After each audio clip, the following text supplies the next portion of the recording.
দেখুন, আজকের ভিডিওতে আমি ইন্ডাকশন মোটরে খুবই গুরুত্বপূর্ণ একটি প্রবলেম সলভ করব এবং অবশ্যই ভিডিওটি আপনারা স্কিপ না করে সম্পূর্ণ দেখার চেষ্টা করবেন, কারণ ভিডিওর প্রতিটি জায়গায় আমার গুরুত্বপূর্ণ পয়েন্টগুলো কিন্তু আছে। ঠিক আছে, ম্যাথটির মেইন পয়েন্টগুলো কিন্তু ভিডিওর প্রত্যেকটি ইয়েতেই আপনারা পাবেন। তো এটি আসলে থ্রেজার বইয়ের 34.8 নাম্বার এক্সাম্পল। তো আমি এখানে কোশ্চেনটি বেশ বড় একটি কোশ্চেন, আপনারা নিচেই দেখতে পাচ্ছেন। তো আমি কোশ্চেন অনুযায়ী দেখুন আমি ধাপে ধাপে ক্যালকুলেশন করব। তো প্রথমত আমাদের দেখুন কি বলছে কোশ্চেনে, যে 1100 ভোল্ট 50 হার্জের ডেল্টা কানেক্টেড একটা induction motor has a star connected slip ring rotor, অর্থাৎ রোটরটা স্টার কানেক্টেড আর স্টেটরটা হচ্ছে আমাদের ডেল্টা কানেক্টেড। তো ডেল্টার ক্ষেত্রে আমরা কি জানি, ফেজ ভোল্টেজ এবং লাইন ভোল্টেজটা সবসময় সমান হয় এবং স্টারের ক্ষেত্রে ফেজ ভোল্টেজ আর লাইন ভোল্টেজ কম বেশি হয়, এটা তো আমরা সবাই জানি। তো সেটা অনুযায়ী দেখুন 1 নাম্বার কোশ্চেনে যেটি চাইছে সেটা হলো the rotor current at start with slip rings shorted, অর্থাৎ স্লিপ রিংকে আমি সিম্পলি শর্ট করে দেব। স্লিপ রিং বলতে এটা রোটরের শেষ প্রান্ত, রোটরের শেষ প্রান্তকে আমরা সিম্পলি শর্ট করে দেব। তাহলে দেখুন এই যে স্লিপ রিং, আমার রোটর রেজিস্ট্যান্স এবং রোটর ইন্ডাকটেন্স দেওয়ার পর এটা রোটর ইএমএফ, স্টেটর থেকে রোটরের যে ইএমএফটা পাবো সেটা, আর এই দুই প্রান্ত হলো আমার মেইনলি স্লিপ রিং। এই স্লিপ রিং দুইটা আমার মেইনলি শর্ট করে দিতে হচ্ছে। ঠিক আছে, তো সেই অনুযায়ী এখানে প্রথমত আমরা একটু বুঝতে একটু ভুল করি। আমরা কি করে ফেলি যে আমাদের স্টার্টিং এ কারেন্টটা চাইছে, মানে আমরা ভাবি কি যে এটা মনে হয় ম্যাক্সিমাম কারেন্ট, অর্থাৎ ম্যাক্সিমাম টর্কের যে ইকুয়েশনটা সেটা অনেক সময় এখানে অ্যাপ্লাই করে ফেলি, বাট এটা কিন্তু ম্যাক্সিমাম টর্ক না। এখানে কিন্তু কোথাও বলে নাই যে এই স্টার্টিং পয়েন্টে আমরা ম্যাক্সিমাম টর্ক পাবো। সো আপনারা কিন্তু এই ভুলটা কখনোই করবেন না, শুধুমাত্র বলছে এখানে স্টার্টিং কন্ডিশন। তো স্টার্টিং কন্ডিশন মানে আমাদের অ্যাকচুয়ালি স্লিপের ভ্যালুটা হবে হচ্ছে 1, জাস্ট এটা আমরা মাথায় রাখবো। ঠিক আছে, তো স্লিপের ভ্যালু 1 মানে আমাদের এই ভোল্টেজটা হবে S ইনটু E2, E2 বলতে নো লোড ইএমএফ, যেটা রোটর ইএমএফ, অর্থাৎ 1 ইনটু E2 মানে E2 যা আছে তাই, R2, আর এটা হচ্ছে S ইনটু X2, অর্থাৎ S এর ভ্যালু 1 মানে X2 ও যা আছে তাই। তো R আর X এর মান দেখুন আমাদের দেয়া আছে 0.012, এটা আমি লিখে নিলাম 0.012 ওহম, আর এটার ভ্যালু কত আমাদের যে 0.25 ওহম। তো এই কনসেপ্টগুলো আমি আগের ভিডিওগুলোতে আমি অলরেডি দেখাইছি, আপনারা প্লেলিস্ট থেকে এই কনসেপ্টগুলো পেয়ে যাবেন আপনারা। ঠিক আছে, আমার প্লেলিস্টে পাবেন, ইন্ডাকশন মোটরের একটি ফুল প্লেলিস্ট আছে, সেখানেই আপনারা পাবেন। তো এখন দেখুন স্টেটর সাইডে আমার আছে 1100 ভোল্টেজ। তো কিছু কিন্তু বলে নাই এটা লাইন না ফেজ ভোল্টেজ। তো এর আগেও আমরা দেখেছি মেশিন পাওয়ার সিস্টেম এগুলো সবগুলোর জন্য বাই ডিফল্ট এটা হচ্ছে সবসময় লাইন ভোল্টেজ। তো স্টেটরের লাইন ভোল্টেজ আমার দেয়া আছে কত, 1100 ভোল্ট। ঠিক আছে, তাহলে স্টেটরের ফেজ ভোল্টেজটা প্রথমত আমার লাগবে, যেহেতু আমাদের ওই ট্রান্সফরমেশন রেশিও যেটা দেয়া থাকে সেটা সবসময় ফেজে রাখছে। ঠিক আছে, তো যেহেতু delta connected stator, so line voltage এবং ফেজ ভোল্টেজ সমান, দ্যাট মিন্স এটাও হবে 1100 ভোল্ট। তাহলে আমাদের রোটরের ফেজ ভোল্টেজটা আমরা কত পাবো,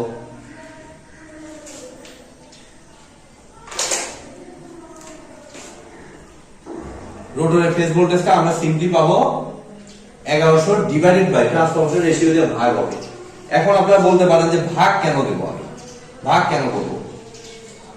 তো দেখুন ইন্ডাকশন মোটরে প্রথমে আসে হলো স্টেটর থেকে পাওয়ার যায় রোটরে। জিনিসটা লাইক অনেকটা সিরিজ সার্কিটের মতো, পুরোপুরি সিরিজ সার্কিট না বাট অনেকটা সিরিজ সার্কিটের মতো। অর্থাৎ প্রথমে ভোল্টেজ একটা ইনপুট দিলাম, ধরুন সেটা 200 ভোল্ট। তো স্টেটরে অ্যাক্রসে রেজিস্টর আছে, ইন্ডাক্টর আছে, সেখানে ভোল্টেজ ড্রপ হওয়ার পর তারপরে মেইনলি রোটরে ভোল্টেজ ড্রপ হয়। দ্যাট মিন্স স্বাভাবিকভাবে স্টেটর থেকে রোটরে ভোল্টেজ ড্রপ বেশি, স্টেটরের তুলনায় রোটরের ভোল্টেজটা কম পাওয়া যাবে। তো এই কারণে মেইনলি আমরা এটাকে ভাগ করব যাতে আমরা স্টেটরের থেকে কম ভ্যালু পাই। ঠিক আছে, তো সেটা অনুযায়ী আমাদের দেখুন 1100 ডিভাইডেড বাই 3.8 আমরা যদি ক্যালকুলেশন করে ফেলি 1100 ডিভাইডেড বাই 3.8, তাহলে দেখুন আমাদের আসতেছে 289.4737, 289.4737 ভোল্ট। এবং আমাদের কারেন্ট এখন হিসাব করতে হবে, the rotor current at start with slip rings shorted। তো কারেন্টটা আমাদের কত হবে তাহলে? I rotor current বা I2 দ্বারা প্রকাশ করি আমরা। IR অবশ্যই এটা ফেজ কারেন্ট অবশ্যই। তো VR ফেজ হচ্ছে আমাদের 289.4737, এই যে এই কারেন্টটা, ঠিক আছে, 289.4737 ডিভাইডেড বাই আমাদের কত এটা পেলাম 0.012 প্লাস j ইনটু 0.25। তাহলে এটা থেকে আমরা দেখুন রোটর কারেন্টটা আমরা পাচ্ছি 0.012 প্লাস 0.25 j।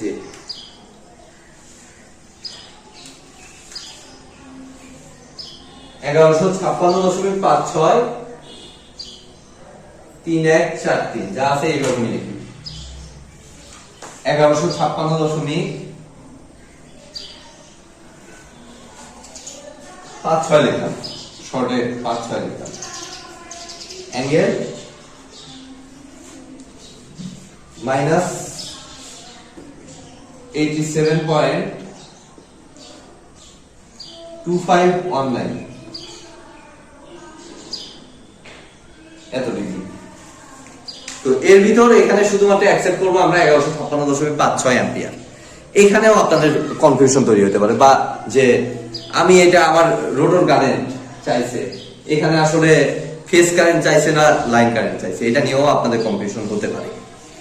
তো আপনারা যে কাজটা করবেন, অ্যানসারটা লেখার সময় যেহেতু কোশ্চেন দেখে কিন্তু বোঝার উপায় নাই এটা ফেজ কারেন্ট না লাইন কারেন্ট চাইছে, তো এই ক্ষেত্রে আপনারা জাস্ট উল্লেখ করে দিবেন যে rotor phase current equal to 1156.56 ampere.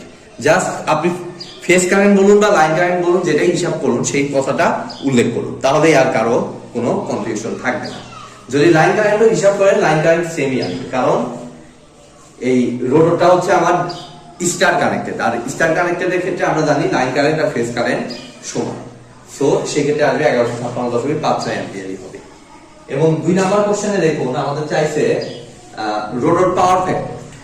তো পাওয়ার ফ্যাক্টর তো জাস্ট পাওয়ার ফ্যাক্টর জন্য আমরা অ্যাঙ্গেল পেয়ে গেছি, just power factor equal to আমাদের cos মাইনাস ওই 87.2519 ডিগ্রি। যেহেতু মাইনাস পাইছি অর্থাৎ I V এর থেকে ল্যাগ করবে, এই যে V আর বাই ডিফল্ট এটা হচ্ছে 0 ডিগ্রি।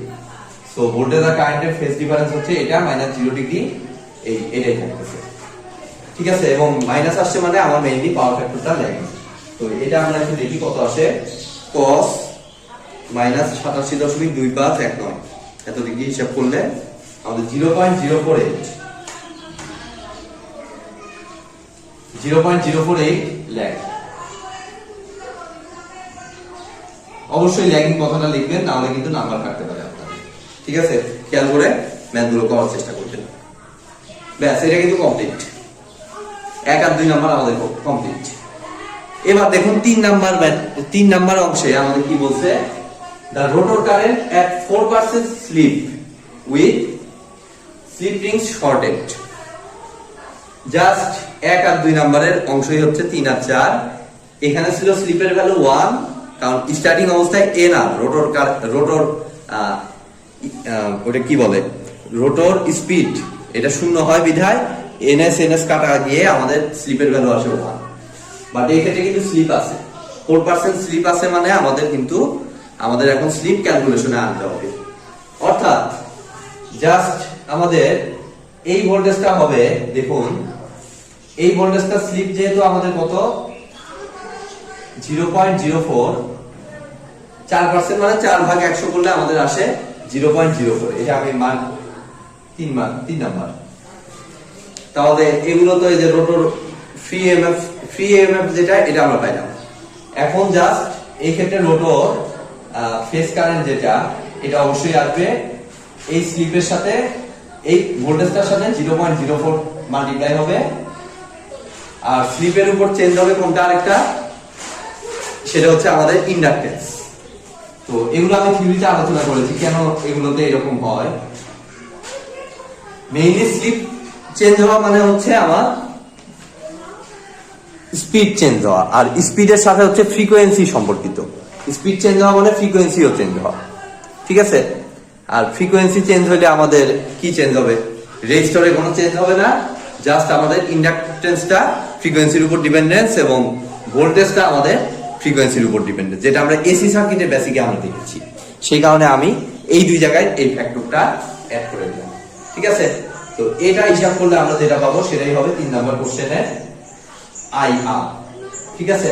এখানেও যেহেতু রোটরের স্লিপ রিং শর্ট, আর এটা 4 নাম্বার। দেখি আমাদের এখানে কত ভ্যালু আসে সেটা আমরা একটু হিসাব করে দিই।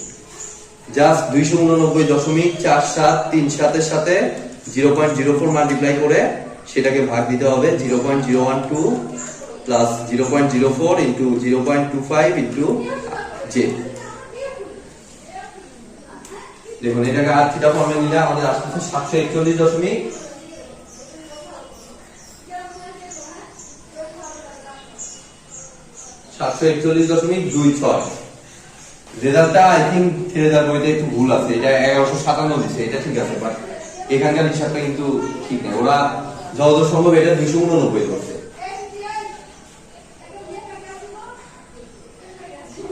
$289.5 ধরছে, অনেকখানি দশমিকের হেরফেরের কারণে এরকম হচ্ছে, ঠিক আছে। তো এটা মেজর কোনো ইস্যু না।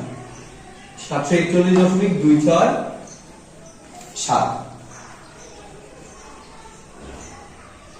আচ্ছা আমরা 2.7 ধরতে পারি। অ্যাঙ্গেল -39.8056 এত ডিগ্রি। তো সেই অনুযায়ী আমাদের 4 নাম্বারটা দেখুন, এই অ্যাঙ্গেলটা জাস্ট চেঞ্জ হয়ে আমাদের কত হবে, কত পাইলাম 39.8056। 1 2 এর সাথে 3 4 এর মেইন পার্থক্যটাই হচ্ছে এই স্লিপের পার্থক্য, জাস্ট এইটুকুই পার্থক্য। তো cos -39.8056 হিসাব করলে আমাদের আসে 0.7682,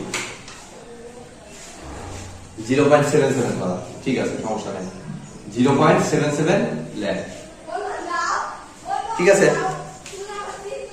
তো এটা হলো আমার 4 নাম্বার কোশ্চেন পর্যন্ত সলিউশন। এবার আমরা 5 নাম্বার কোশ্চেনটা সলিউশন করব। 5 নাম্বারটা মোস্ট ট্রিকি এই টাকা।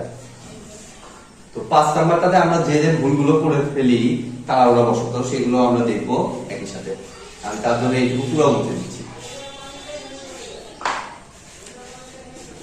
তো 5 নম্বরে আমি আগে কোশ্চেনটা পুরোটা আমি একটু করে দেব।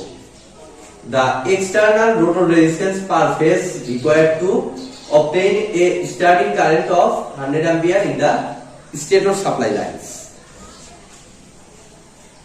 ঠিক আছে, আমরা যে ভুলটা প্রতিনিয়ত যে ভুলটা সবচেয়ে বেশি করি সেটা হচ্ছে যে এইখানে যে 100 অ্যাম্পিয়ার কারেন্টের কথা বলছে, এটা কিন্তু স্টেটর সাপ্লাই লাইনের কারেন্ট, কিন্তু আমরা তাড়াহুড়া বশত এটাকে ধরে ফেলি রোটর কারেন্ট, কারণ রোটর ধরে তো আমরা হিসাব করি নরমালি, স্টেটরটা সেই রকম ভাবে দেখা যায় না, ঠিক আছে। যার কারণে আমরা তাড়াহুড়া বশত এটাকে রোটর কারেন্ট ধরে হিসাব করে তারপরে ক্যালকুলেশন করে ফেলি ভুল।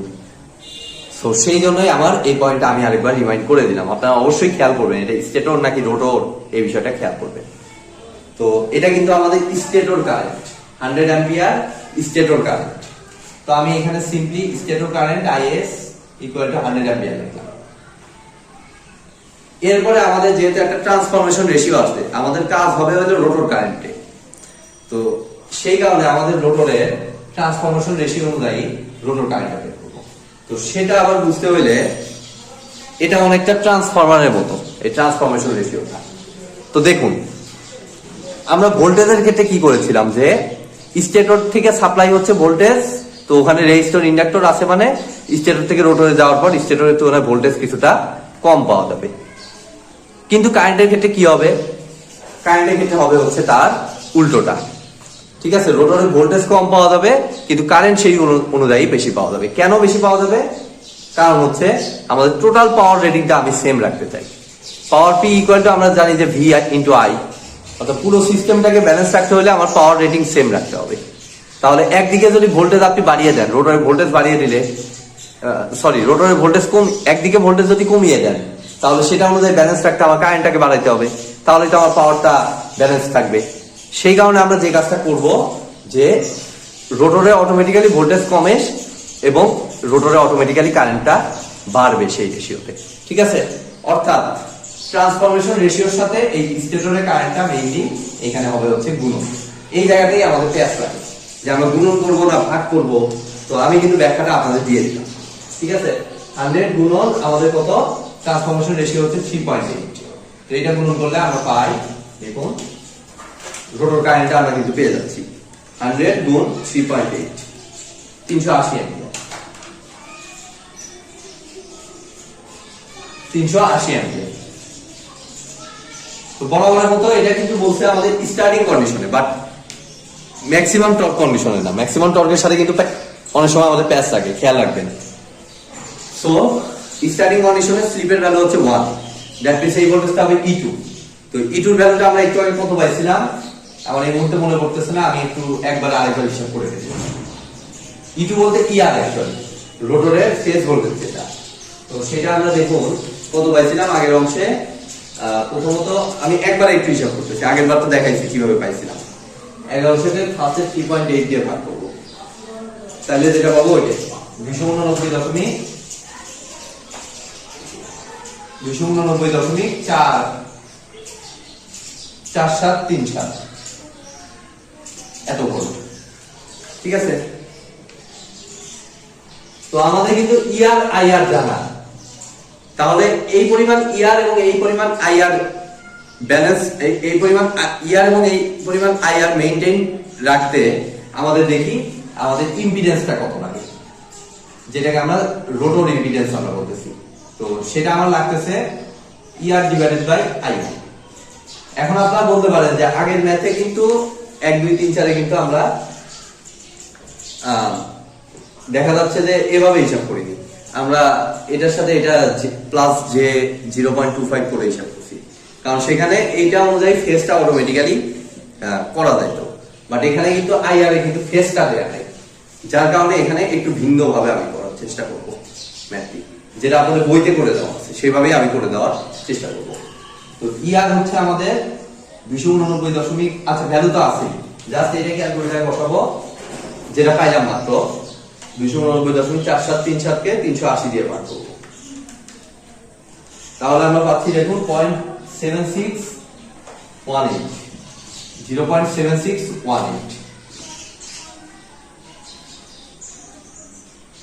ঠিক আছে, এখন জাস্ট চেঞ্জ হবে, বলছে যে external resistance required, that means এটাকে আর 0.012 না ধরে এটাকে আমি ধরে নিব আর এটা যা আছে তাই, এটা কোনো কিছু চেঞ্জ করতে বলে নাই। তাহলে দেখুন এই পরিমাণ ইম্পিডেন্স বজায় রাখতে আমাদের কতখানি আর লাগবে সেটা আগে আমি দেখি। তো আমরা যেহেতু ফেজ টেজ এগুলো কোনো কিছু জানা নাই, তো আমরা যে কাজটা করব, আমাদের simple equation z equal to, আমরা তো এটা বলতে পারি √r² প্লাস x², এটা আমরা সবাই জানি। ঠিক আছে, কমপ্লেক্স ফর্মে নিলে আমাদের দেখুন এটা বোঝা তেমন কিছু নাই, এসি সার্কিটের simple basic r plus jx। তো আমাদের যেহেতু শুধু ম্যাগনিটিউড নিয়ে কাজ, তো এটা ম্যাগনিটিউডটা কি হবে, কমপ্লেক্স নাম্বারের বেসিক অনুযায়ী √r রিয়েল পার্টের উপর স্কয়ার প্লাস ইমাজিনারি পার্টের উপর স্কয়ার। সেই ইয়াতে আমি এটা সরাসরি লিখতেছি। ঠিক আছে, তো এটা অনুযায়ী দেখুন আমি ZR equal to √r r² plus x²। এখানে কিন্তু স্লিপ 1 হওয়ার কারণে 0.25 যা আছে তাই স্টার্টিং কন্ডিশন দেখুন। তো ZR হচ্ছে আমাদের কত পাইলাম মাত্র 0.7618 equal to √r r² plus x² হচ্ছে 0.25 এর উপর স্কয়ার। তো এটা আমরা এখন সিম্পলি ক্যালকুলেটর দিয়ে হিসাব করলে আমরা দেখুন পাচ্ছি আর এর ভ্যালুটা পেয়ে যাই কত পাই, এত উপর স্কয়ার মাইনাস, আমি এটা একবার হিসাব করতে যেহেতু ম্যাথ ক্লাসে অনেক লেন্দি হয়ে যাচ্ছে, যতটা পারা যায় 0.7196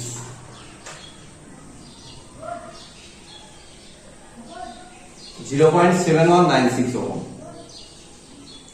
এই পরিমাণ রেজিস্ট্যান্স আমার মেইনটেইন করতে হবে, ঠিক আছে? তাহলে আমি ওই আমাদের কোশ্চেন অনুযায়ী কন্ডিশনটা পাবো, 100 অ্যাম্পিয়ার কারেন্টটা স্টেটরে পাবো, অর্থাৎ রোটরে সেই অনুযায়ী 380 অ্যাম্পিয়ার এইভাবে পাবো, ঠিক আছে? তাহলে আমার এক্সটার্নাল রোটর রেজিস্ট্যান্স কতখানি লাগবে? পূর্বে ছিল কত? পূর্বে ছিল আমাদের 0.012, এই ভ্যালুটা আগে ছিল 0.012, আর মেইনটেইন করতে লাগতেছে 0.7196, অর্থাৎ এর থেকে বেশি ভ্যালু লাগতেছে, মানে সিরিজে অ্যাড করতে হবে, ঠিক আছে? তাহলে সিরিজে কতখানি রোধ লাগবে, রেজিস্ট্যান্স লাগবে আমাদের? জাস্ট এইটা থেকে ওইটা মাইনাস করে দিলেই হয়ে যাবে। এতটুকু রেজিস্ট্যান্স আমরা অ্যাড করব, যেটাকে আমরা আর প্রাইম করে দিলাম, যেটা আমাদের চাইছে। তাহলে এত থেকে জাস্ট 0.012টা মাইনাস করে দিলে আমাদের এত ওহম রেজিস্ট্যান্স আমাদের রোটরে লাগবে। তাহলে মাইনাস করে দিয়ে আমরা দেখি 0.707 ওহম রেজিস্টর আমাদের এক্সটার্নালি লাগাইতে হবে। তো আজকের মতো ভিডিওটি এ পর্যন্তই। ভিডিওটি যদি ভালো লেগে থাকে অবশ্যই ভিডিওতে একটি লাইক দিবেন, বন্ধুদের সাথে বেশি বেশি শেয়ার করবেন, আর চ্যানেলে নতুন হয়ে থাকলে অবশ্যই চ্যানেলটি সাবস্ক্রাইব করবেন। ধন্যবাদ।